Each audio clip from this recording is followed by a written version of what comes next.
Aujourd'hui, je vais vous embarquer dans une aventure digne des plus grands films d'action. Oubliez James Bond ou Indiana Jones, parce que ce dont je vais vous parler est bien plus périlleux.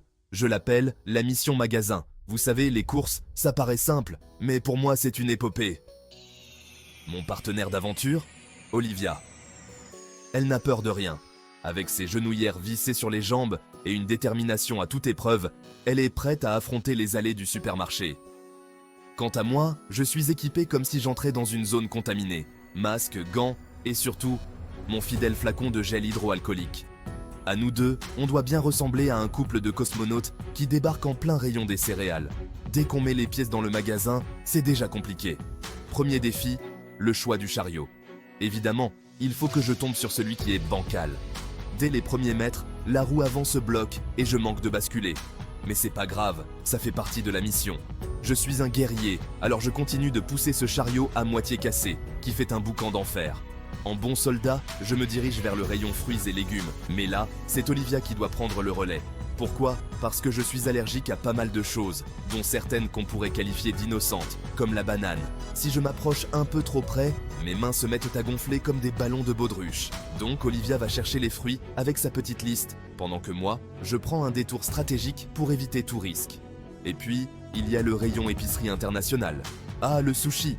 Vous vous dites peut-être que c'est inoffensif. Eh bien pour moi, c'est une zone à haut risque. Rien que de passer à côté du stand, je commence à me gratter. Allergie au soja, vous l'aurez compris.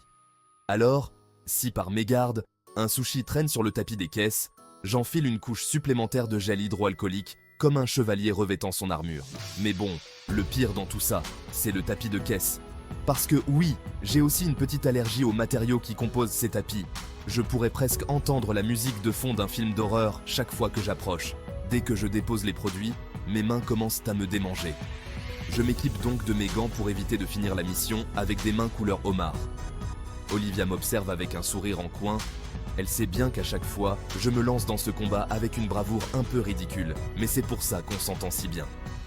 Elle ne juge pas, elle rigole, et elle sait qu'à la fin de l'aventure, je serai prêt à tout recommencer. Enfin, il y a ce moment délicat de la sortie. J'ai évité tous les pièges, survécu à la traversée du magasin, et je pourrais presque voir la ligne d'arrivée, la porte coulissante de sortie.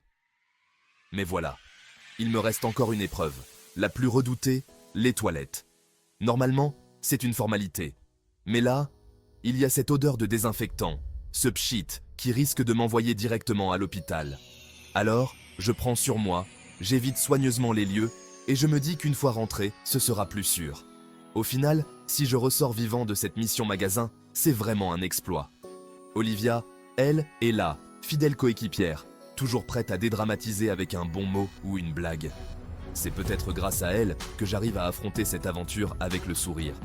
Mais soyons honnêtes, malgré tout le courage du monde, on sait qu'on finit toujours par craquer. Après tout, pourquoi risquer la vie quand il existe une solution bien plus simple, bien plus efficace ? Vive le drive! Crédit, narration par Marc, scénario par la vie de Marc et Olivia.